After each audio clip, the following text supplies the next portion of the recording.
जय हिंद दोस्तों, आप सभी का स्वागत है आपके अपने YouTube चैनल दबंग क्लासेस पर।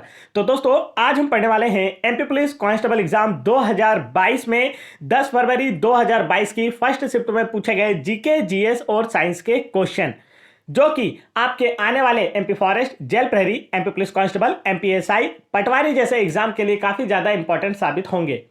तो वीडियो में लास्ट तक जरूर बने रहें। चलिए शुरू करते हैं, देखते हैं आज का फर्स्ट क्वेश्चन। फर्स्ट क्वेश्चन यहां पर आप लोग देखेंगे तो आप लोगों को दिया गया है, दक्षिण पूर्व एशियाई राष्ट्र संघ आसियान की स्थापना कब हुई थी। तो देखिए यहां पर आप लोगों को दिया गया है कि जो आसियान है, दक्षिण पूर्व एशियाई राष्ट्र संघों का एक संगठन, उसकी स्थापना किस वर्ष हुई थी। तो इसका जो राइट आंसर है वह है आप लोगों का वर्ष 1967 में। आसियान का जो फुल फॉर्म होता है वह होता है association of south east Asian Nations. Hindi में से कहते हैं दक्षिण पूर्व एशियाई राष्ट्र संघ। इसके सदस्य देशों की जो संख्या है वह 10 है और आसियान का जो मुख्यालय है वह कहां स्थित है, तो इंडोनेशिया में। आगे चलते हैं नेक्स्ट क्वेश्चन की ओर। नेक्स्ट क्वेश्चन देखते हैं आप लोगों से क्या पूछा जा रहा है। तो यहां पर आप लोगों से पूछा गया था, अंग्रेजी गीत वी सेल ओवरकम का हिंदी अनुवाद करने के लिए किसे जाना जाता है। तो इसका जो राइट आंसर है वह है आप लोगों का ऑप्शन नंबर 4, गिरिजा कुमार माथुर को। चलिए आगे बढ़ते हैं नेक्स्ट क्वेश्चन की ओर। नेक्स्ट क्वेश्चन की ओर यहां पर क्या पूछा है नेक्स्ट क्वेश्चन में आप लोगों से। तो नेक्स्ट क्वेश्चन में आप लोग देखेंगे यहां पर पूछा गया है, निम्नलिखित में से किस काल को भारतीय संगीत का स्वर्ण युग कहा जाता है। पूछा गया है किस काल को भारतीय संगीत का स्वर्ण युग कहा जाता है। तो इसका जो राइट आंसर है वह है गुप्त काल या गुप्त युग को भारतीय संगीत का स्वर्ण युग कहा जाता है। गुप्त वंश की स्थापना जो है श्री गुप्त ने की थी। आगे बढ़ते हैं नेक्स्ट क्वेश्चन की ओर। नेक्स्ट क्वेश्चन में देखते हैं दोस्तों क्या पूछा जा रहा है यहां पर आप लोगों से। तो नेक्स्ट क्वेश्चन में आप लोग देखेंगे, नेक्स्ट क्वेश्चन में यहां पर आप लोगों से पूछा गया है, निम्नलिखित में से किस वर्ष न्यायिक अधिकारी प्रशिक्षण संस्थान JOTI का नाम बदलकर न्यायिक अधिकारी प्रशिक्षण एवं अनुसंधान संस्थान कर दिया गया है। तो इसका जो राइट आंसर है वह है वर्ष 2002 में। आगे बढ़ते हैं नेक्स्ट क्वेश्चन की ओर। नेक्स्ट क्वेश्चन में देखते हैं आप लोगों से क्या पूछा जा रहा है। तो यहां पर आप लोग देखेंगे नेक्स्ट क्वेश्चन में पूछा गया है, SBI की स्थापना निम्नलिखित में से किस वर्ष में हुई थी। आपसे पूछा गया है जो SBI बैंक है, स्टेट बैंक ऑफ इंडिया, इसकी स्थापना किस वर्ष में हुई थी। तो इसका जो राइट आंसर है वह है आप लोगों का 1 जुलाई 1955 में। 1 जुलाई 1955 को SBI अर्थात स्टेट बैंक ऑफ इंडिया का स्थापना की गई थी। SBI का जो मुख्यालय है वह मुंबई में है और वर्तमान में अरुंधति भट्टाचार्य भारतीय स्टेट बैंक की वर्तमान अध्यक्ष हैं। यह भी आप लोगों को याद रखना, पूछा जा सकता है कि वर्तमान में SBI या स्टेट बैंक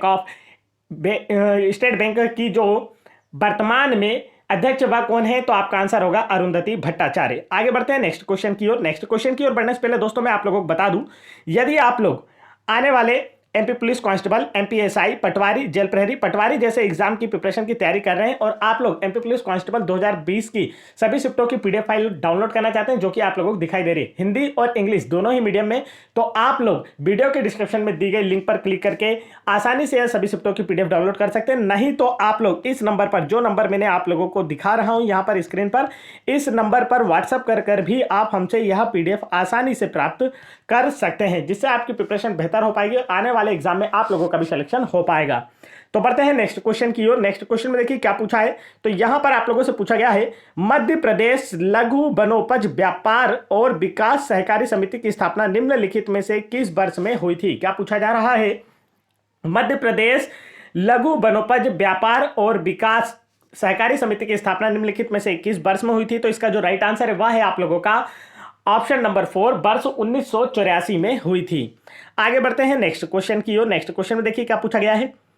यहां पर आप लोगों से पूछा गया है, टीला स्मारक के नाम से विख्यात विष्णु मंदिर का भग्नावशेष कहां पर स्थित है। 4 ऑप्शन आपको दिए गए हैं और पूछा गया है, टीला स्मारक के नाम से विख्यात विष्णु मंदिर का भग्नावशेष कहां स्थित है। तो इसका जो राइट आंसर है वह है आप लोगों का ऑप्शन नंबर 4, पवाया में स्थित है। तो देखिए एमपी जीके से भी काफी क्वेश्चन यहां पर पूछे गए थे। नेक्स्ट क्वेश्चन देखते हैं आप लोगों से क्या पूछा जा रहा है। तो यहां पर पूछा गया है, गहिरा किसके लिए प्रसिद्ध है। 4 ऑप्शन आपको दिए गए हैं और पूछा गया है जो गहिरा नामक स्थान है यह किस लिए प्रसिद्ध है। तो इसका जो राइट आंसर है वह है आपका फ्रेस्को पेंटिंग के लिए प्रसिद्ध है। आगे चलते हैं नेक्स्ट क्वेश्चन की ओर। नेक्स्ट क्वेश्चन में देखते हैं आप लोगों से क्या पूछा जा रहा है। तो यहां पर आप लोग देखेंगे दोस्तों, नेक्स्ट क्वेश्चन में आप लोगों से पूछा गया है, देखिए क्या बोला है क्वेश्चन में। यहां पर बोला गया है, गांधी जी को 1908 में क्या बोला गया है दोस्तों आप लोगों को, गांधी जी को 1908 में अहिंसक आंदोलन आयोजित करने के लिए जेल की सजा सुनाई गई थी, लेकिन निम्नलिखित में से किस व्यक्तित्व से मिलने के बाद उन्हें रिहा कर दिया गया था। तो इसका जो राइट आंसर है वह है जनरल स्मट्स। गांधी जी को 1908 में अहिंसक आंदोलन आयोजित करने के लिए जेल की सजा सुनाई गई थी, लेकिन जनरल स्मट्स से मिलने के बाद उन्हें रिहा कर दिया गया था। तो गांधी जी से काफ़ी क्वेश्चन यहाँ पर एग्जाम में बनते हैं, आप लोगों को काफ़ी अच्छे से याद रखना है। गांधी जी वाला जो आपको लुसेंट में भाग देखने को मिलेगा वो वाला पोर्शन आपको पूरा अच्छे से पढ़ लेना है, वहां से क्वेश्चन काफ़ी ज़्यादा बनते हैं। नेक्स्ट क्वेश्चन देखते हैं। यहां पर पूछा बोल्ड मिशन की शुरुआत किस राज्य में की गई है। 4 ऑप्शन आपको दिए गए और पूछा गया बोल्ड मिशन की शुरुआत किस राज्य में की गई है। तो इसका जो राइट आंसर है वह है आप लोगों का ऑप्शन नंबर 3, राजस्थान राज्य में की गई है। राजस्थान राज्य की राजधानी है जयपुर, सीएम है अशोक गहलोत। आगे चलते हैं नेक्स्ट क्वेश्चन की ओर। नेक्स्ट क्वेश्चन में देखते हैं क्या पूछा जा रहा है। तो यहां पर आप लोगों से पूछा है, हाल ही में मध्य प्रदेश के मुख्यमंत्री ने वीरता के क्षेत्र में किस शौर्य पुरस्कार की घोषणा की है। तो इसका जो राइट आंसर है वह है आप लोगों का ऑप्शन नंबर 2, महाराणा प्रताप। हाल ही में मध्य प्रदेश के मुख्यमंत्री ने वीरता के क्षेत्र में शौर्य पुरस्कार की घोषणा की है, जिसका नाम रखा गया है महाराणा प्रताप शौर्य पुरस्कार।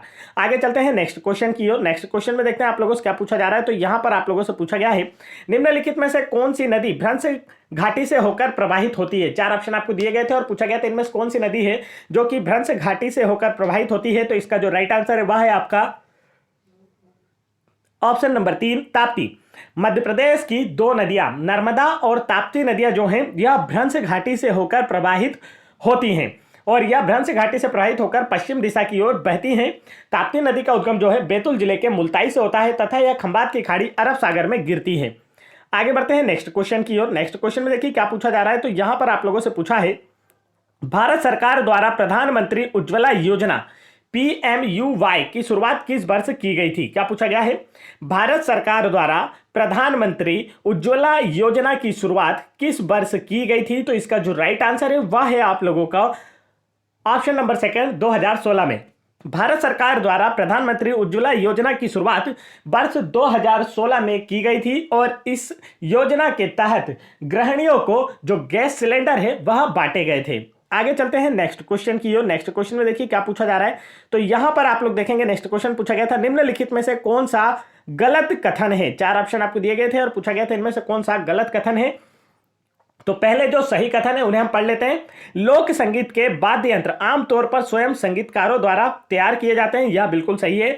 लोक संगीत शादियों और त्योहारों का एक अनिवार्य घटक है, यह भी सही है। शास्त्रीय संगीत के वाद्य यंत्र विशेषज्ञ कारीगरों द्वारा तैयार किए जाते हैं, यह भी बिल्कुल सही है। लेकिन यहां पर फर्स्ट ऑप्शन देखेंगे आप, लोक संगीत एक संगीत अकादमी में औपचारिक प्रशिक्षण द्वारा सिखाया जाता है, यह गलत है। लोक संगीत का मतलब होता है जो आपके क्षेत्र में जो संगीत गाया जाता है उसे आप लोक संगीत कह सकते हैं। तो लोक संगीत किसी भी एक औपचारिक प्रशिक्षण द्वारा नहीं सिखाया जाता है, यह तो क्या होता है पीढ़ी दर पीढ़ी चलता रहता है। शास्त्रीय संगीत जो होता है एक औपचारिक प्रशिक्षण द्वारा समझाया जाता है या सिखाया जाता है। आगे चलते हैं नेक्स्ट क्वेश्चन की ओर। नेक्स्ट क्वेश्चन में देखते हैं आप लोगों से क्या पूछा जा रहा है। तो यहां पर आप लोगों से पूछा गया है, खालिस्तान राष्ट्रीय उद्यान की पश्चिमी सीमा तथा तबा बांध और जलाशय द्वारा बनाई गई है। तो यहां पर देखेंगे किस राष्ट्रीय उद्यान की पश्चिमी सीमा जो है तबा बांध और जलाशय द्वारा बनाई गई है, अर्थात तबा डैम पर जो जलाशय है उसके द्वारा निर्मित की गई है। तो यहां पर आप देखेंगे सतपुड़ा राष्ट्रीय उद्यान की जो पश्चिमी सीमा है वह तबा बांध के जलाशय द्वारा बनाई गई है। सतपुड़ा राष्ट्रीय उद्यान में जल का जो मुख्य स्रोत है वह तबा जलाशय का पानी ही है और यहां पर मड़ई पर्यटन स्थल भी स्थित है, यह भी आप लोगों को याद रखना। अक्सर एग्जाम में पूछा जाता है कि मड़ई पर्यटन स्थल जो है यह किस राष्ट्रीय उद्यान में स्थित है, तब आपका आंसर होगा सतपुड़ा राष्ट्रीय उद्यान में स्थित है। आगे चलते हैं नेक्स्ट क्वेश्चन की ओर। नेक्स्ट क्वेश्चन में देखते हैं आपसे क्या पूछा जा रहा है। तो यहां पर पूछा गया है, राजा भोज हवाई अड्डा कहां है। 4 ऑप्शन आपको दिए गए और पूछा गया है कि जो राजा भोज हवाई अड्डा है ये कहां पर है। तो इसका जो राइट आंसर है वह है आप लोगों का ऑप्शन नंबर 2, भोपाल में स्थित है राजा भोज हवाई अड्डा। आगे चलते हैं नेक्स्ट क्वेश्चन की ओर। नेक्स्ट क्वेश्चन में देखते हैं क्या पूछा गया है। तो यहां पर आप देखेंगे पूछा गया है, शेख जायद बुकर पुरस्कार जीतने वाली पहली भारतीय महिला कौन बनी है? तो इसका जो राइट आंसर है वह है आप लोगों का, देखिए यह 2022 के समय का करंट अफेयर है, तो आप इसे जनरली याद भी रख सकते हैं। शेख जायद बुकर पुरस्कार जीतने वाली पहली भारतीय महिला ताहिरा कुतुबुद्दीन बनी हैं। आगे चलते हैं नेक्स्ट क्वेश्चन की ओर। नेक्स्ट क्वेश्चन में देखते हैं आप लोगों से क्या पूछा जा रहा है। तो यहां पर आप लोग देखेंगे नेक्स्ट क्वेश्चन में पूछा गया है धूपगढ़ की चोटी की ऊंचाई कितनी है? तो देखिए अगर बात की जाए धूपगढ़ जो है यह मध्य प्रदेश की सबसे ऊंची चोटी है, और यह जो चोटी है यह पचमढ़ी में सतपुड़ा श्रेणी की सर्वोच्च चोटी है। इसकी ऊंचाई है 1350 मीटर। कितनी है इसकी ऊंचाई? 1350 मीटर है, लेकिन ऑप्शन में आपको 1350 देखने को नहीं मिला है, तो इसके एवरेज, इसके आसपास का जो देखने को मिला वह 1360 मीटर देखने को मिला है, इसलिए 1360 भी करेक्ट आंसर रखा गया है। लेकिन अगर आपसे वास्तविक ऊंचाई इसकी पूछी जाए तो कितनी है? 1350 मीटर है, और यह मध्य प्रदेश की सर्वोच्च चोटी है। आगे चलते हैं नेक्स्ट क्वेश्चन की ओर। नेक्स्ट क्वेश्चन में देखते हैं क्या पूछा जा रहा है। तो यहां पर आप लोगों से पूछा गया है सिकारा उत्सव किस क्षेत्र में मनाया जाता है? चार ऑप्शन आपको दिए गए और पूछा गया सिकारा उत्सव किस क्षेत्र में मनाया जाता है? राइट आंसर इसका ऑप्शन नंबर सेकेंड, डल झील। सिकारा उत्सव जो है यह डल झील क्षेत्र में मनाया जाता है। डल झील कहां स्थित है? यह एक सिंपल सा क्वेश्चन मैं आप लोगों से पूछ रहा हूं, जिसका आंसर आप लोग हमें कमेंट करके बताएंगे। काफी इजी क्वेश्चन है, अक्सर एग्जाम में पूछा जाता है। नेक्स्ट क्वेश्चन देखिए क्या पूछा जा रहा है। तो यहां पर आप लोगों से पूछा गया निम्नलिखित में से कौन मध्य प्रदेश उच्च न्यायालय के वर्तमान मुख्य न्यायाधीश है? एमपी हाईकोर्ट के वर्तमान चीफ जस्टिस जो हैं उनका नाम आप लोगों से पूछा जा रहा है। तो इसका जो राइट आंसर है वह है आप लोगों का न्यायमूर्ति रवि मालिमथ जो है यह वर्तमान समय में मध्य प्रदेश उच्च न्यायालय, मध्य प्रदेश हाईकोर्ट के मुख्य न्यायाधीश है। मध्य प्रदेश का जो हाईकोर्ट या उच्च न्यायालय है यह जबलपुर में स्थित है, जिस वजह से जबलपुर को मध्य प्रदेश की न्यायिक राजधानी भी कहा जाता है। और इस उच्च न्यायालय की दो खंडपीठें भी हैं, जिनमें से एक इंदौर में और दूसरी खंडपीठ जो है वह ग्वालियर में स्थित है। आगे चलते हैं नेक्स्ट क्वेश्चन की ओर। नेक्स्ट क्वेश्चन देखिए क्या पूछा जा रहा है। तो यहां पर आप लोगों से पूछा गया है एच आकार की कोशिकाएं जो उत्सर्जन करती है कहां पाई जाती हैं? तो इसका जो राइट आंसर है वह है आप लोगों का नेमाटोडा में। एच आकार की कोशिकाएं जो उत्सर्जन करती है यह नेमाटोडा वर्ग में पाई जाती हैं।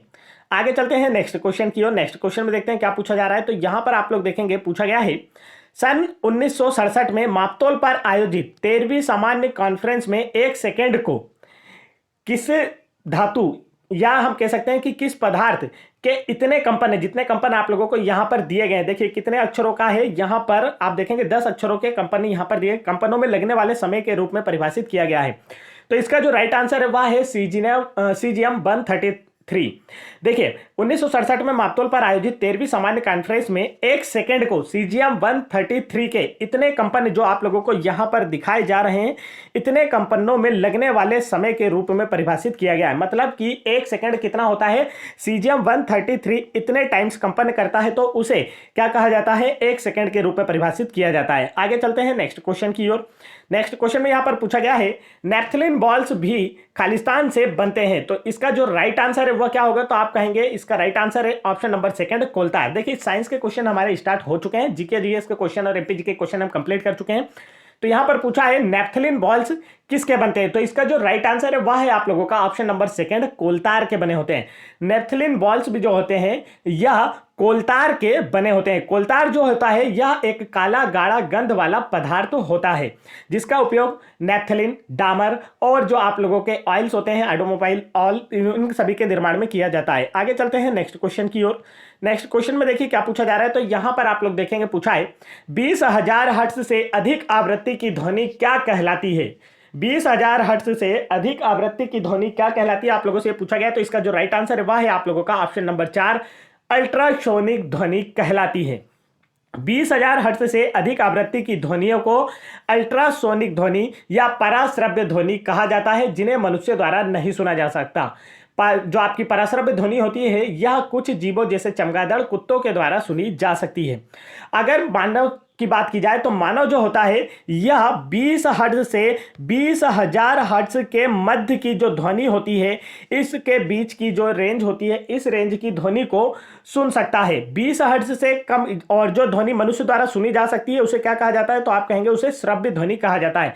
20,000 हर्ट्ज से अधिक की ध्वनि को क्या कहा जाता है? पराश्रव्य ध्वनि कहा जाता है। और 20 हर्ट्ज से कम की ध्वनि को क्या कहा जाता है? तो आप कहेंगे अपश्रव्य ध्वनि कहा जाता है। और ये दोनों ही ध्वनियां, पराश्रव्य और अपशब्द मनुष्य के द्वारा नहीं सुनी जा सकती है। आगे चलते हैं नेक्स्ट क्वेश्चन की ओर। नेक्स्ट क्वेश्चन में देखते हैं क्या पूछा जा रहा है। तो यहां पर देखिए आप लोगों से पूछा गया है, यहां पर आप लोग देखेंगे तो आप लोगों को एक और कुछ जीवों के नाम दिए गए, तो और दूसरी ओर देखिए इनकी कोशिकाओं के बारे में आप लोगों को जानकारी दी गई, तो इनसे आप लोगों को बताना है। तो देखिए यहां पर दिया गया है पॉलिप। अब पॉलिप का संबंध आप लोगों को बताना है कि किससे, तो इसका जो राइट आंसर है वह है द्विगुणित बेलनाकार और अलैंगिक रूप में प्रजनन करता है ये जो पॉलिप होता है। इसके बाद देखेंगे आप मेडुसा। तो मेडुसा जो है यह बीगुणित छाता जैसा और यौन चरण, ठीक है, इसमें क्या होता है द्विगुणित छाता जैसा यौन चरण होता है। और इसके बाद आप देखेंगे कि स्लेश कोरक, तो इसमें चिपकने वाली कोशिकाएं होती हैं। आगे चलते हैं नेक्स्ट क्वेश्चन की ओर। नेक्स्ट क्वेश्चन में देखेंगे आप लोग क्या पूछा जा रहा है। तो यहां पर देखिए आप लोगों से पूछा गया है राष्ट्रीय ध्रुवी और महासागर अनुसंधान केंद्र की स्थापना किस वर्ष में की गई थी। चार ऑप्शन आपको दिए गए, पूछा गया राष्ट्रीय ध्रुवी और महासागर अनुसंधान केंद्र की स्थापना किस वर्ष में की गई थी। तो इसका जो राइट आंसर है वह है आप लोगों का वर्ष 1998 में की गई थी। आगे चलते हैं नेक्स्ट क्वेश्चन की ओर। नेक्स्ट क्वेश्चन में देखिए यहां पर आप लोगों से पूछा जा रहा है दोस्तों, निम्नलिखित में से कौन सा वह तरीका नहीं है जिससे हम कागज पुनः उपयोग कर सकते हैं। तो देखिए पहले तो वो तरीके देख सकते हैं जिससे हम कागज का पुनः उपयोग कर सकते हैं। तो यहां पर देखेंगे हम इस्तेमाल किए गए कागजों से दीवार कला बना सकते हैं। तो देखिए ये क्या हो गया, रिसाइक्लीकरण हो सकता है। इसके बाद देखिए तीसरा पॉइंट, अखबार या पुराने रैपिंग पेपर का उपयोग पैकेज, पेडिंग, श्रेड और कंप्लेंट के रूप में किया जा सकता है, यह भी बिल्कुल सही है। इसके बाद आप देखेंगे कि हम इस्तेमाल किए गए कागजों से ग्रीटिंग कार्ड बना सकते हैं, तो यह भी क्या है, बिल्कुल सही है, इसके ग्रीटिंग कार्ड बना सकते हैं। इसके बाद आप देखेंगे कि यहाँ पर फर्स्ट तरीका क्या है, हम छोटे काम के लिए अधिक कागज का उपयोग कर सकते हैं, ये तो गलत है। छोटे काम के लिए अधिक कागज का उपयोग करना मतलब ये तो क्या है, दुरुपयोग करना हो गया है, तो इसलिए ये वाला ऑप्शन क्या होगा, गलत होगा। आगे बढ़ते हैं नेक्स्ट क्वेश्चन की ओर। नेक्स्ट क्वेश्चन देखिए क्या पूछा गया है। तो यहाँ पर आप देखेंगे कोका कोला का पीएच मान कितना होता है। क्या बोला जा रहा है, कोका कोला जो होता है आप लोगों का, इसका पीएच वैल्यू कितना होता है। तो इसका जो राइट आंसर है वह क्या होगा, तो आप कहेंगे इसका करेक्ट आंसर होगा 3.5। कोका कोला का जो पीएच वैल्यू होता है वह 3.5 होता है। पीएच स्केल पर 7 से कम मान जिन भी विलयनों का होता है वह क्या होते हैं, अम्लीय होते हैं, और 7 से अधिक मान जिन विलयनों का होता है वह क्या होते हैं, क्षारीय होते हैं। और जिस विलयन, या हम कह सकते हैं कि जिसका मान 7 होता है वह क्या होता है, तो 7, देखिए जो एक ही पदार्थ है जिसका मान पीएच स्केल पर 7 होता है वह है आशुद्ध जल का जो पीएच मान है वह क्या होता है, 7 होता है। इससे कम मान वाले विलयन क्या कहलाते हैं, अम्लीय, और इससे अधिक मान वाले विलयन क्या कहलाते हैं, क्षारीय। अगर बात की जाए कि पीएच स्केल की खोज किसने की, तब आपका आंसर क्या होगा, तो सोरेनसन ने की थी। अक्सर एग्जाम में पूछा जाता है, इसे भी आप याद रखेंगे। नेक्स्ट क्वेश्चन देखिए क्या पूछा जा रहा है। यहां पर आप लोगों से पूछा गया है, निम्नलिखित में से कौन सा पुरस्कार भारत सरकार द्वारा शहरों और गांवों को स्वच्छता के लिए दिया जाता है। तो इसका जो राइट आंसर है वह है आप लोगों का ऑप्शन नंबर सेकंड, निर्मल पुरस्कार जो है यह भारत सरकार द्वारा स्वच्छता के लिए शहरों और गांवों को दिया जाता है। आगे चलते हैं नेक्स्ट क्वेश्चन देखते हैं। नेक्स्ट क्वेश्चन में आप लोगों से पूछा गया है, स्वच्छता भी खालिस्तान के विकास में एक अच्छी भूमिका निभाती है। बताइए किसके विकास में, स्वास्थ्य, निष्क्रिय रोग या विकार। तो इसका जो राइट आंसर है वह है आप लोगों का स्वास्थ्य। स्वच्छता भी स्वास्थ्य के विकास में एक अच्छी भूमिका निभाती है। आगे चलते हैं नेक्स्ट क्वेश्चन की ओर। नेक्स्ट क्वेश्चन देखिए क्या पूछा जा रहा है। तो यहां पर आप लोगों से पूछा है, निम्नलिखित में से कौन लोहे के क्षरण और जंग को कम करने की एक विधि नहीं है। तो देखिए लोहे के क्षरण और जंग को कम करने की विधि की बात की जाए तो लोहे की वस्तु को ग्रीस लगाना, बिल्कुल सही, इससे क्या होता है, वस्तु पर जंग नहीं लगता है। लोहे की वस्तु को तेल लगाना, जो ऑयल आप लगाते हैं तो वह भी क्या है, बिल्कुल सही है। बस लोहे की वस्तु को पेंट करना, ये सभी क्या है, बस जो लोहे की वस्तु होती है उसके क्षरण और जंग से प्रोटेक्ट करने के लिए की जाती है सारी की सारी क्रियाएं। इसके बाद आप देखेंगे लोहे की वस्तु को पानी में डुबाना, तो अगर लोहे की वस्तु को हम पानी में डुबाते हैं तो उसमें जल्द ही क्या लग जाएगा, जंग लग जाएगा। आगे चलते हैं नेक्स्ट क्वेश्चन की ओर। नेक्स्ट क्वेश्चन देखिए क्या पूछा जा रहा है। यहां पर आप लोगों से पूछा, निम्नलिखित में से कौन सा तत्व इसके प्रतीक के साथ गलत सुमेलित है। तो यह आप लोगों को बताना है। तो इसका जो राइट आंसर है वह है आप लोगों का, देखिए सोडियम को Na द्वारा दर्शाया जाता है, बिल्कुल सही। पोटेशियम को K द्वारा दर्शाया जाता है, बिल्कुल सही। और मैग्नीशियम को Mg द्वारा दर्शाया जाता है, बिल्कुल सही। लोहे को I द्वारा दर्शाया जाता है, गलत। लोहे को किसके द्वारा दर्शाया जाता है, Fe, आयरन। लोहे को इंग्लिश में कहा जाता है आयरन, और इसका जो प्रतीक चिन्ह है आवर्त सारणी में वह क्या है, तो आप कहेंगे कि Fe होता है। आगे बढ़ते हैं नेक्स्ट क्वेश्चन की ओर। नेक्स्ट क्वेश्चन देखिए क्या पूछा है। यहां पर पूछा गया दोस्तों आप लोगों से, खालिस्तान कपास बनाने वाले पॉलीमर का रासायनिक नाम है। तो इसका जो राइट आंसर वह है कोशिका रस। कोशिका रस जो है यह कपास बनाने वाले पॉलीमर का रासायनिक नाम है। आगे चलते हैं नेक्स्ट क्वेश्चन की ओर।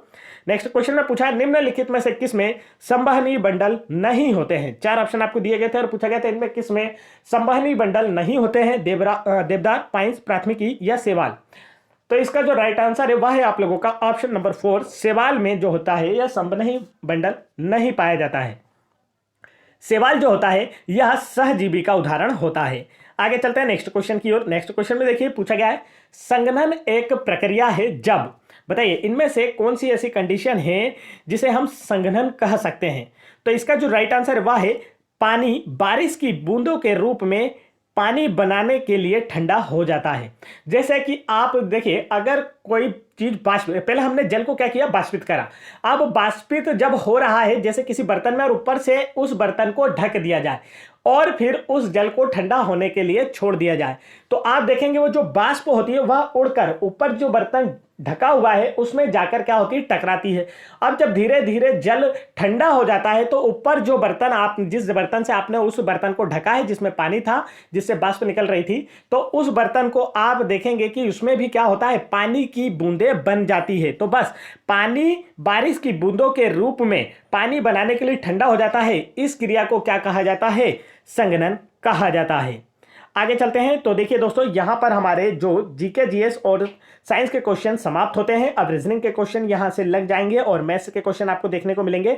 तो इसी प्रकार यदि आप लोगों को एमपी पुलिस कांस्टेबल एग्जाम की सभी शिफ्टों की पीडीएफ फाइल डाउनलोड करना है और आने वाले फॉरेस्ट, जेल प्रेडी, एमपी कांस्टेबल, एमपी एसआई, पटवारी जैसे एग्जाम की प्रिपरेशन को और बेहतर करके इन एग्जाम्स में सिलेक्शन लेना है तो आप लोग यह पीडीएफ जरूर डाउनलोड करें। वीडियो के डिस्क्रिप्शन में आप लोगों को इन पीडीएफ की लिंक देखने को मिल जाएगी जहां से आप इन्हें डाउनलोड कर सकते हैं।